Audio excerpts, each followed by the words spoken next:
ताज्या बातम्यांसाठी ABP माझाला subscribe करा आणि बेल आयकॉन प्रेस करा। आणि सारथीजी अजित पवार आणि संभाजीराजे छत्रपती यांच्यात सुरू असलेली बैठक संपली। अजित पवार बोलतायत। सर्व पत्रकारांचं स्वागत करतो। आज सारथीच्या बद्दलची बैठक विजय वडेट्टीवार साहेब मंत्रिमंडळातील सहकारी यांनी मला विनंती केलेली होती, त्या प्रकारे आज बैठक लावलेली होती।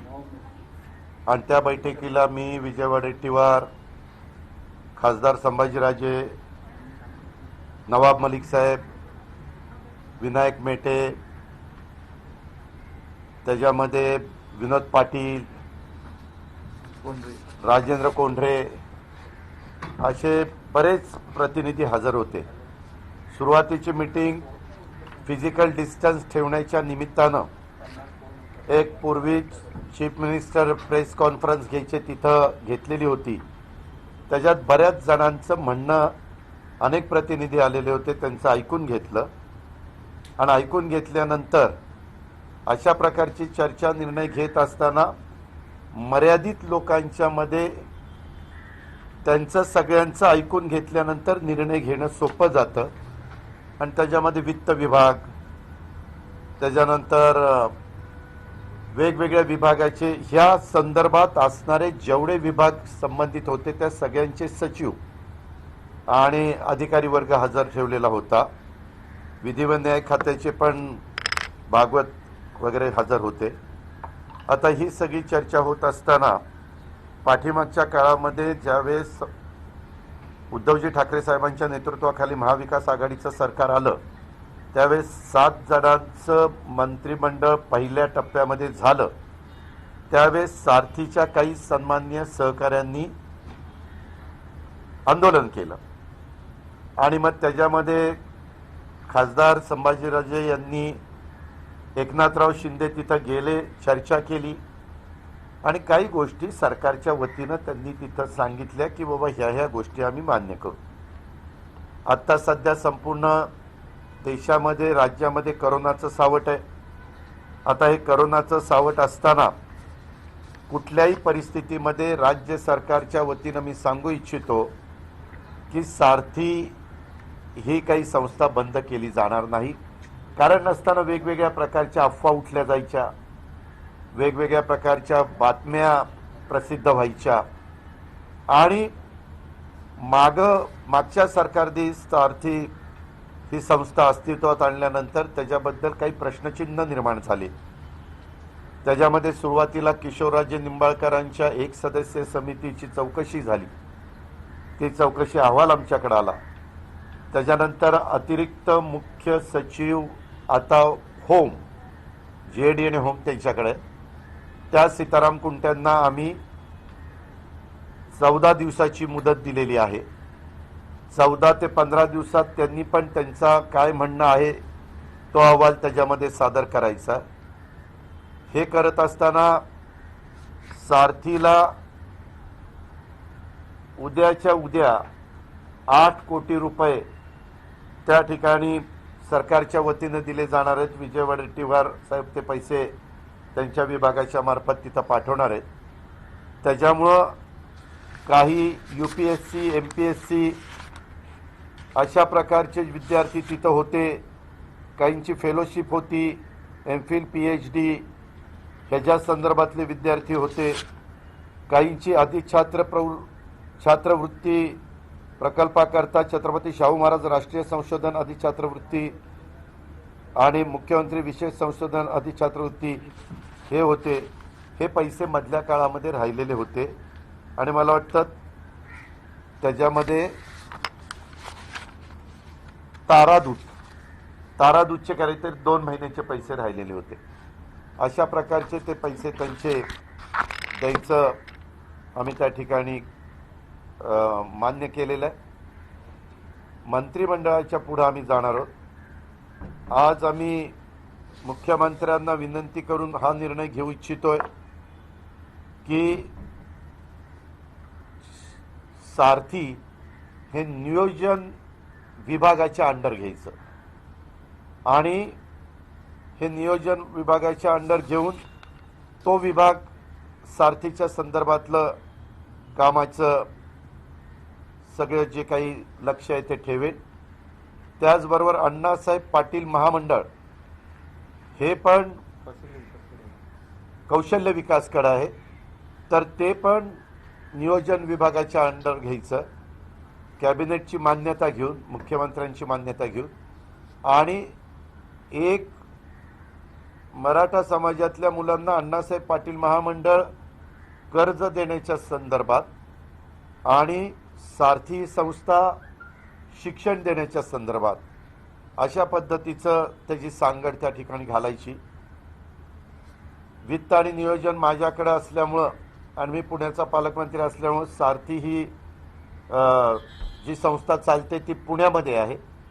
त्याच्यामध्ये खासदार संभाजीराजे असतील किंवा राजेंद्रजी असतील, विनोद असेल, विनायकराव असतील, अशा अनेक मान्यवरांनी काही सूचना केल्यात. काहींची पत्र अशोकराव चव्हाण साहेबांनी त्यांना आलेली मला त्या ठिकाणी दिली आणि त्या सगळ्यातनं साधारण सारासार विचार करून आम्ही अतिशय सकारात्मक भूमिका ह्या संस्थेच्या बाबतीमध्ये घेतलेली आहे आणि त्याच्यात नवाब मलिक साहेबांनी आणि विजय वडेट्टीवार साहेबांनी पण मनापासून त्या ठिकाणी पाठिंबा दिलेला आहे. हे सगळं करत असताना साधारण एक सूचना पुढे आली की बाबा हे करताना काहीतरी व्हिजन डोळ्यासमोर ठेवून काम केलं पाहिजे. तर आता 2020 चालू आहे, तर 2030चा विचार करून कशा प्रकारे मराठा समाजातल्या गरीब, आर्थिकदृष्ट्या दुर्बल अशा मुलांना, मुलींना ह्या संस्थेचा उपयोग करून देता येईल, तो उपयोग करून देण्याचं आम्ही आज ठरवलेलं आहे. अर्थात हे सगळं आम्ही मंत्रिमंडळापुढं घेऊन जाणार. मंत्रिमंडळामध्ये मला विश्वास आहे की गेले 6 महिने मी उद्धवजींच्या सरकारमध्ये काम करतोय, त्यांच्या नेतृत्वाखालच्या सरकारमध्ये, आणि विजयराव मला किंवा नवाब मलिक साहेबांना आम्हाला साधारण मंत्रिमंडळामध्ये कुठला आपण विषय नेल्यानंतर सगळे त्याला मान्यता देतील हे आम्हाला साधारण कळतं. तर आजच्या या बैठकीच्या निमित्तानं आम्ही जे काही निर्णय घेतलेले आहेत, एक आहे सगळ्यांनी सांगताना सांगितलं, सारथी अस्तित्वात आल्यानंतर जी मधल्या काळामध्ये सतत वेगवेगळ्या बातम्या येऊन बदनामी झाली आणि त्याच्यानंतर काहींच्या चर्चा ही संस्था कशा करता काढली असं थोडंसं बोललं जाऊ लागलं, कधी कधी कुणावर टाकून बोललं जाऊ लागलं. हे सगळं थांबावं असं आजच्या ह्या पत्रकार परिषदेच्या निमित्तानं मला आवर्जून वाटतं. सुरुवातीच्या काळामध्ये 11 वाजल्यापासून साधारण 12, सव्वा 12, 12पर्यंत आम्ही तिथं सगळ्यांचं ऐकून घेतलं आणि मग नंतर इकडं आलो आणि इकडे येऊन मग आम्ही काही प्रमुख मंत्रिमंडळातले जे काही होते ते आणि अधिकारी आणि खासदार, आमदार, म्हणजे खासदार संभाजीराजे, विनायकराव मेटे, राजेंद्र कोडवे, विनोद पाटील वगैरे हे सगळेजण होते आणि यांनी सगळ्यांनी मिळून त्याच्यामध्ये आम्ही चर्चा केली. आता एकदा सुरुवात चांगली झालेली आहे, त्याच्यामध्ये पुढं ज्याच्या ज्याच्या अडीअडचणी निर्माण होतील ह्याच्यात कारभार पारदर्शकपणे झाला पाहिजे. शासनाने घालून दिलेल्या जे काही नियमावली आहेत त्याच्या बाहेर जाता कामा नये. परंतु तिथं जे काही सारथीचं बोर्ड नेमलेलं आहे त्याच्यात माझ्या माहितीप्रमाणे माजी मुख्य सचिव अजित निंबाळकर आहेत, उमाकांत दांगट आहेत, IAS ऑफिसर रिटायर झालेले, त्याच्यामध्ये IAS ऑफिसर रिटायर झालेले MPSCचे पूर्वीचे अध्यक्ष कोकाटे साहेब आहेत, त्याच्यानंतर त्याच्यामध्ये पासलकर आहेत, पासलकरच ना, पासलकर आहेत, असे काही ते टेक्निकल डायरेक्टर होते आपल्या विभागातच, असे काही मान्यवर तिथं आहेत. आत्ता सध्या काकड्यांच्यावर तिथली जबाबदारी आहे, बरोबर ना, काकड्यांच्यावर जबाबदारी आहे. आणि जो काही एक थोडासा गैरसमज निर्माण झालेले होते, एक वेगळा मेसेज तरुणांच्या मध्ये गेलेला होता, समाजामध्ये गेलेला होता, गरीब वर्गामध्ये गेलेला होता. त्याच्यातून छत्रपती शाहू महाराजांच्या नावानी काही फेलोशिप त्या ठिकाणी दिलेली आहे, छात्र आधी छात्रवृत्ती वृत्ती प्रकल्प तो त्या ठिकाणी केलेला आहे आणि त्याच्यामुळे त्यांच्या नावाला साजेसच अशा पद्धतीचं काम या सारथीमध्ये झालं पाहिजे, हीच आम्हा सगळ्यांची इच्छा आहे, अपेक्षा आहे. सरकारची पण तीच इच्छा आहे. काल देखील मुख्यमंत्र्यांनी तशाच पद्धतीनं थोडंसं मला सूचना दिलेल्या होत्या आणि म्हणून ही आजची बैठक आयोजित केलेली होती. आणि त्याच्यातनं एक चांगल्या प्रकारचं काही निर्णय आम्ही घेतलेले आणि पुढं आपल्याला ही संस्था अतिशय चांगल्या प्रकारे पुढं मार्गक्रमण करते हेच पाहावयास मिळेल, एवढंच मला आपल्याला सांगायचं. दादा, बैठकीमध्ये थांबा एक मिनिट, राजांना बोलू दे, मग मी बोलतो.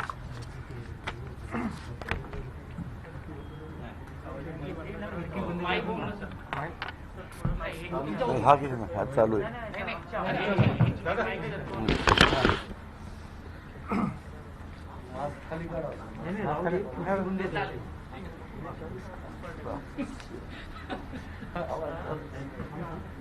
खरं म्हणजे माझं मनोगत मला सभागृहालाच मांडायचं होतं आणि मी फार आग्रह केला पवार साहेबांना की मला सभागृहातच बोलायला द्या. पण पवार साहेबांचं म्हणणं होतं की मला आज काही निर्णय घ्यायचे आणि म्हणून त्यांनी खास त्यांच्या कक्षात त्यांनी इथं बोलवलं. मराठा समाजांना मी सांगू इच्छितो, ह्याचा वेगळा अर्थ कुणी काढू नये. त्यांना एकच ते मला म्हटले की राजे, माझ्यावर विश्वास ठेवा, मला आज काही निर्णय घ्यायचे, ही सारथी टिकवायची आहे, सारथीची स्वायत्ता राखायची आहे आणि म्हणून आपण हे एकत्र एक बैठक घेऊ. आणि म्हणून आम्ही सगळेजण इथं एकत्र आलो. आणि मग जे आता पवार साहेबांनी आपले ज्या पद्धतीने निर्णय घेतले ते त्यांनी सविस्तर पद्धतीने सांगितले, म्हणून मी तेच विषय मी काय सांगणार नाही. पण माझा आग्रह त्यांना हा होता आणि त्यांनी मान्य केलं की या संस्थेची स्वायत्ता राहायला पाहिजे. पूर्वी स्वायत्ता पूर्वीच्या सचिवांनी कशी मोडली तेही आम्ही सांगितलं. ते म्हटले पूर्वीचा विषय आता काय काढायची गरज नाही, पण ह्याच्या पुढं शाहू महाराजांच्या नावाने उभा राहिलेली संस्था खऱ्या अर्थाने ते त्यांचं जीवन स्मारक आहे आणि ती शिक्षण संस्था म्हणूनच आम्ही सर्व त्याच्याकडे बघतो. ही कुठल्याही परिस्थितीत हे आम्ही बंद करून देणार नाही. हे सगळं होत असताना सुद्धा मी त्यांना म्हटलं की दादा, हे आपण पवारसाहेब आपण हे लिहून द्या आम्हाला. तर ते म्हणते लिहून काय द्यायची गरज आहे, लिहिण्यापेक्षा मी स्वतः मीडियाला सांगेन की आमची भावना किती शुद्ध आहे आणि आम्हाला नेमकं सारथी कशी टिकवायची. कारण की ती शाहू महाराजांच्या नावाने सगळ्यात मोठा निर्णय त्यांनी जो आज घेतला की स्वायत्तेच्या बरोबर जे पैसे लागायचे ते पैसे कुठून जायचे, परत सारखं कॅबिनेटमध्ये विषय जाणार सारखा, तर ती जबाबदारी त्यांनी स्वतः घेतलेली. प्लॅनिंग हे त्यांच्याकडे आहे. त्याच्यामुळं ते म्हटले ही सारथी मी स्वतः एक इंडिपेंडंट बॉडी असली तरी ती माझ्या अंडर जर मी ठेवली तर खऱ्या अर्थाने ज्या दृष्टिकोनातून ही सारथी निर्माण झालेली आहे, जो खऱ्या अर्थाने शाहू महाराजांचं हे जीवन स्मारक आहे, हे टिकल असा मला पूर्ण विश्वास आहे. मी पवार साहेबांना एवढं सांगू इच्छितो की ह्यांनी याच्यात जातीने लक्ष घालायला पाहिजे. कारण का अनेक 6 महिने असेच महिने निघून गेले आणि मराठा समाजाचा ह्याच्यावर विश्वास कमी झालेला आहे की आमच्यासाठी काही निर्णय ह्याच्या पुढे घेतील काही नाही. म्हणून आपण कार्यक्षम मंत्री आहात, पूर्वीसुद्धा आपण दाखवून दिलेलं आहे. ही पर्सनली तुम्ही जबाबदारी घ्या. आमचा हेतू दुसरा काही नाही. ही सारथी खऱ्या अर्थाने स्वायत्त राहायला पाहिजे. खऱ्या अर्थाने शाहू महाराजांचं हे जीवन स्मारक हे व्हायला पाहिजे, ह्याच्यासाठीच आमचा लढा आहे. दुसरी एक तिने आणि एक चांगली घोषणा आज केली की जो त्यांचा मानस आहे की अण्णासाहेब पाटील आर्थिक महामंडळ ज्याच्यातून कर्ज सुद्धा मिळते ते सुद्धा प्लॅनिंगच्या खाली घेता येईल. म्हणजे हे सगळं एका छताखाली अंडर वन शेल्टर या सगळ्या गोष्टी करण्याचा त्यांचा मानस आहे. आपण सगळ्यांना आश्वासन दिलेले, पण मराठा समाज फार दुखवला आहे आणि म्हणून माझी विनंती ही राहणार आहे की आपण मराठा समाजाला एकदा परत वेळोवेळी आपण सांगायला पाहिजे की कशा पद्धतीने जे तुम्ही आज आमच्या पुढं मांडलं आणि हे कशा पद्धतीने पुढे जाणार आहे. आज पैसे सुद्धा आपण 8 कोटी रुपये दिले, ही चांगली बाब आहे. पुढचे शाहू महाराजांच्या नावाने फेलोशिप जे राहिले ते कुंटे साहेब सुद्धा लवकर अहवाल देणार, ते सुद्धा पुढचे पैसे मान्य होतील. पण माझा हेतू वेगळा आहे. नुसतं 20-25 कोटीपेक्षा ही शाहू महाराजांची संस्था नुसतं एक नुसतं प्रपोजल नाही आहे, असे 84 प्रपोजल्स किंवा प्रकल्प असे त्याच्यात होऊ शकतात.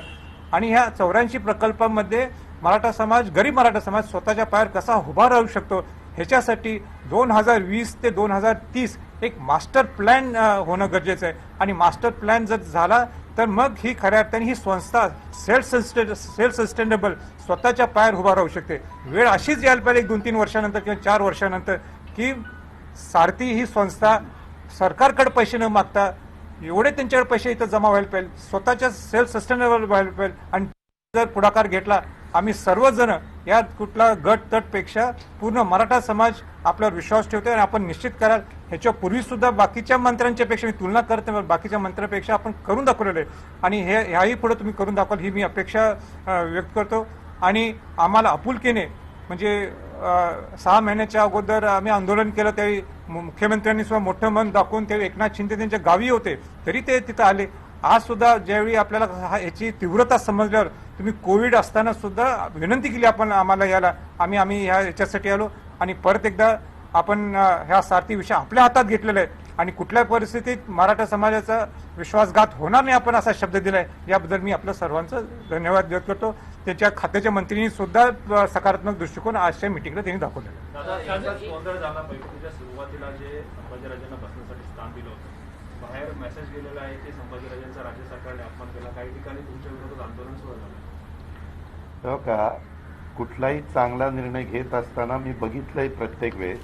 आता तिथं हॉल मोठा होता, ह्याच्याबद्दल एकदा निर्णय चांगला झाल्यानंतर तुम्हाला निर्णय चांगले हवेत का आणखीन काही वेगळ्या पद्धतीनं त्याला फाटे फोडायचे. त्याच्यात मी पहिल्यांदा लिमिटेड लोकांना घेतलं असतं तर तुम्ही बघितलं ह्या हॉल हाच एक माझा कॉन्फरन्सचा, ह्या हॉलमध्ये सगळी लोक बसू शकत नाही.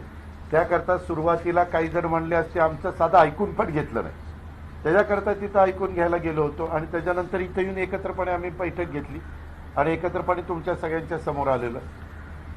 आता काहींना वेगळं काही करून आनंद मिळत असेल तर तो त्यांनी जरूर घ्यावा. मला एवढंच माहिती आहे की मला त्याच्यामध्ये या सरकारला, महाविकास आघाडीच्या सरकारला, आम्हाला सगळ्यांना मार्ग काढायचा आहे आणि तो मार्ग काढण्याच्या करता मी माझं सर्वस्व पणाला लावणार आहे. आणि मी हे पण ठरवलेलं आहे की दर 2 महिन्यांनी आम्ही ठराविक जण त्याच्यामध्ये राजे असतील, विनायकराव असतील, विनोद असतील, राजेंद्रजी असतील, असे काही प्रमुख मंडळी, अजून काही आबा पाटील असतील किंवा आणखीन काही असतील, अशांना बाबा कुठं आता अजून काय राहिलेलं आहे, कुठं काय सूचना आहेत. जसं यांनी 2030च्या बद्दल सांगितलं की विजन असं असावं. प्रत्येकाच्या माझ्या मनातल्या काही कल्पना असतात, त्यांच्या मनामध्ये असतात, इतरांच्या मनामध्ये असतात. त्या सगळ्यांच्या साधारण ज्या काही सूचना असतील त्या सूचना लक्षामध्ये घेऊन पुढची पावलं उचलली तर कुठले गैरसमज राहणार नाही. आता जो इकॉनॉमी विकर सेक्शन मराठा समाजातला जो वर्ग आहे त्यांनाही कुठल्या अडचणी त्या ठिकाणी येणार नाही. दादा पण आर्थिक संस्था होती कुठेतरी असं चित्र निर्माण होत होतं की आर्थिक जे नाडे आहेत त्याच्यामध्ये राज्य सरकार त्यांच्या ताब्यात घेऊन पाहतंय आणि त्यामुळे आता तो कुठलाही मुद्दा राहणार नाही. त्याच्यामध्ये त्याच्याकरता काही पावलं आम्ही उचललेली आहेत आणि त्याच्यातून फक्त दिलेले पैसे योग्य पद्धतीने खर्च व्हावेत, पारदर्शकपणे खर्च व्हावेत. सारथीच्या वेबसाईटला त्या महिन्यामध्ये खर्च केलेल्या काय कुठल्या हेड खाली खर्च केले हे पण आलं पाहिजे. अशाही सूचना आता करण्यात आल्या आणि त्याचंही अंमलबजावणी झाली पाहिजे असं काकडे इथंच बसलेले आहेत त्यांना सांगितलेलं आहे. त्याच्यावर खर्च त्या महिन्याचा सारथीच्या वेबसाईटला आला तर तो सगळ्यांनाच पाहायला मिळेल. तिथं कुठलेच काही राहणार. आपली प्रतिक्रिया, कारण सुरुवातीला जो गोंधळ झाला कार्यकर्त्यांनी असं वातावरण केलेलं की मानापमान झाला, छत्रपतींना तिसऱ्या रांगेत बसवलं, त्यामुळे अनेक ठिकाणी वेगवेगळ्या प्रकारच्या प्रतिक्रिया देखील उमटतात. तर आपली प्रतिक्रियाने आपण समाजाला काय आवाहन करा? छत्रपती घराण्याला मान सन्मान हा प्रकार नसतोच. छत्रपती घराण्यातला व्यक्ती हा सेवक असतो आणि आमचं कामच सेवक काम करायचं. तिथल्या लोकांना वाटलं असेल की आपल्याला छत्रपती संभाजीराजांना निमंत्रित केलं म्हणून त्यांना व्यवस्थित इथं बसवलं नाही. पण मी त्याच्या पलीकडे मी समाजासाठी आलोय, समाजाचा घटक म्हणून आलोय आणि समाजाच्या मागण्यासाठी मी इथं आलोय. मला आनंद आज इथं एवढाच आहे की खऱ्या अर्थाने ज्याच्यासाठी आम्ही इथं आलोय आणि त्याची जबाबदारी पवारसाहेबांनी घेतली त्याच्याबद्दलच मी खुश आहे. तुमच्या समर्थकांनी काही ठिकाणी आंदोलन सुद्धा सुरू केलं, त्यांना काय नाही, माझं आव्हान आहे अशा गोष्टी करू नयेत. हे आपण आपल्या जीवनात ह्याच्या पलीकडे जायला पाहिजे. शिवाजी महाराजांचा, शाहू महाराजांचा, बहुजन समाजाचा विचार हा लोकांच्यापर्यंत पोहोचवण्यासाठी सकारात्मक करा.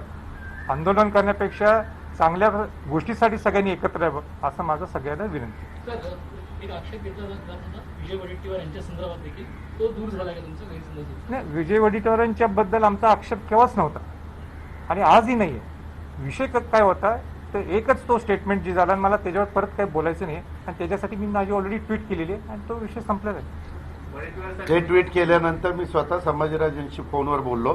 ते म्हणले की बाबा शाहू महाराजांनी स्वतःच्या राजकीय जीवनामध्ये किंवा स्वतःच्या सामाजिक जीवनामध्ये काम करत असताना कधी कुठला भेदभाव केला नाही आणि विजयरावांच्याही मनामध्ये काही नव्हतं. विजयरावांना पण ह्याच्यामध्ये सगळ्या गोष्टी सकारात्मकच व्हाव्यात असं वाटतं, परंतु त्याच्यामध्ये मराठा आणि ओबीसी अशा पद्धतीनं काही त्याच्यातनं भासवण्याचा प्रयत्न त्या ठिकाणी केला, परंतु तसं काही नाहीये. सगळ्यांनी अतिशय खेळीमेळीच्या वातावरणामध्ये आजची बैठक त्या ठिकाणी झाली.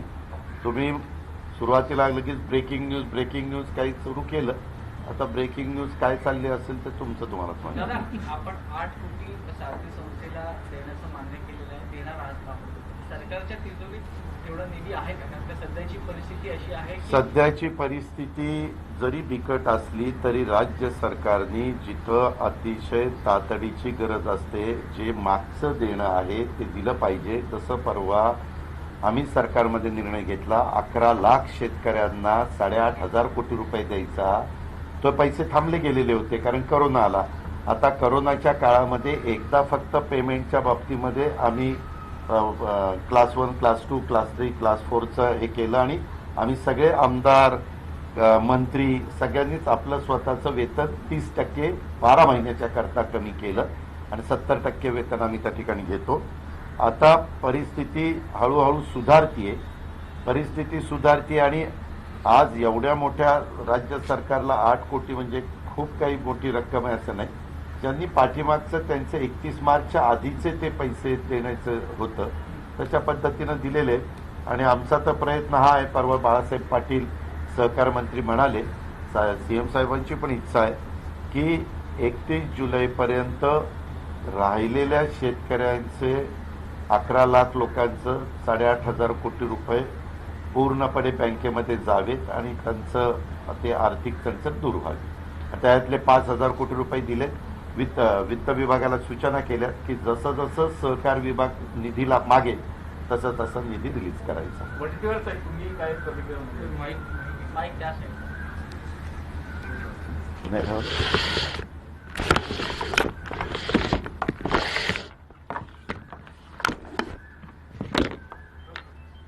हा, ठीक आहे. सारथीच्या संस्थेच्या संदर्भात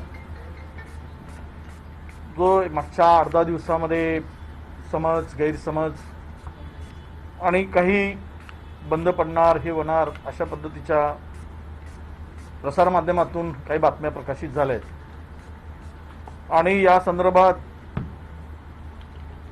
त्या खात्याचा मंत्री म्हणून मला सुद्धा काही प्रमाणात जबाबदार धरल्या गेल्या. यानंतर माननीय दादांना मी विनंती केली की सारथीच्या स्वायत्ततेच्या संदर्भात असेल किंवा सारथीची देणे असेल, एकूण या सारथी पुढं मोठ्या वेगाने पुढे जाण्यासाठी आपल्याकडं मीटिंग लावा आणि सन्माननीय राजेंना आणि इतर त्या संबंधित असलेल्यांना बोलवा ही विनंती दादांना केल्यानंतर दादांनी तातडीनं, खरं म्हणजे कोरोनाच्या पार्श्वभूमीवर अशा मिटिंगा होत नाही, पण त्याही परिस्थितीमध्ये दादांनी सांगितलं की नाही, सारथीचा विषय गंभीर आहे, आपण या संदर्भात बैठक घेतली पाहिजे आणि म्हणून दादांनी पुढाकार घेऊन ही बैठक या ठिकाणी घेतली.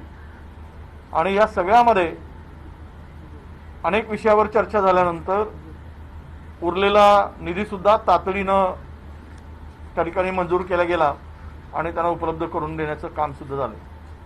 याही पलीकडे जाऊन सारथी ही संस्था पुन्हा अधिक वेगानं चालण्यासाठी आम्ही विनंती केली दादांना की दादा, तुम्ही या सारथीच्या संदर्भात फार तर नियोजन विभागांच्याकडे तुमच्याकडे हा भाग घ्यावा, हे आम्हीच विनंती केली दादांना. म्हणजे उद्या गैरसमज नको की वडेट्टीवारांच्याकडचं काढलं, तुम्ही काय म्हणाल. नवाब मलिकांनी सुद्धा विनंती केली. अण्णासाहेब आर्थिक महामंडळ त्यांच्याकडे आहे आणि सारथी माझ्याकडे आहे. दोनही दादांनी जबाबदारी घ्यावी, हे आम्ही विनंती केल्यानंतर दादांनी ती स्वीकारली, हे लक्षात घेतलं पाहिजे. आणि त्याच्यावर पूर्ण लक्ष केंद्रित करून आता ही सारथी पुढं सुसाट जाईल हा आम्हाला विश्वास आहे. कुठलेही प्रश्न उरणार नाहीत. जे काही आहेत ते नियमावली ठरवून, त्याचं बजेट ठरवून सगळ्या व्यवस्थित झालेल्या आहेत. आणि म्हणून मला वाटतं की आता यावर पडदा पडलेला आहे आणि सारथी बंद होणार नाही, यावरही आता फुल स्टॉप लागलेला आहे. दादा, तुमच्या विरोधात आता जे आंदोलन सुरू आहे त्याबद्दल तुमचं कुठलं आंदोलन? काही अनेक ठिकाणी आता मेसेज येत आहे, तुमच्या विरोधात तुम्ही माफी मागावी अशा पद्धतीची मागणी होती. कशाबद्दल? मराठा समाज लवकरच उत्तर देईल. छत्रपतींना संभाजीराजांना तुम्ही जे तिसऱ्या रांगेत बसवलं. अरे कठीणच आहे आम्ही तुम्ही. नाही, आता हे मराठा समाजाचे लोक पण मी आव्हान केलंय की आपण त्याच्या पलीकडे जायला पाहिजे आणि तो विषय क्लोज आहे. तुम्ही चर्चा करणार काय सगळ्या नाही पद्धतीने? काय संबंधच नाही. अहो ह्याचा त्याचा काहीच संबंध नाही. त्याच्या संदर्भात मला तेच कळत नाही की तिथं जास्त लोक तिथं जमलेले होते, सगळेजण वेगवेगळ्या ठिकाणी. त्याच्यामध्ये तर विजय वडेट्टीवार खाली येऊन बसले, त्यांनी त्यांची खुर्ची खाली केली की म्हणले की बाबा मी इथं खाली बसतो. आणि त्याच्यानंतर आम्ही इथं आलो. आम्हाला इथं बसायचंच होतं, पण इथं आम्ही ठराविक लोकच बसलो असतो. काहींना आठवत असेल की मी 10:30 पहिल्यांदा आलो तिथं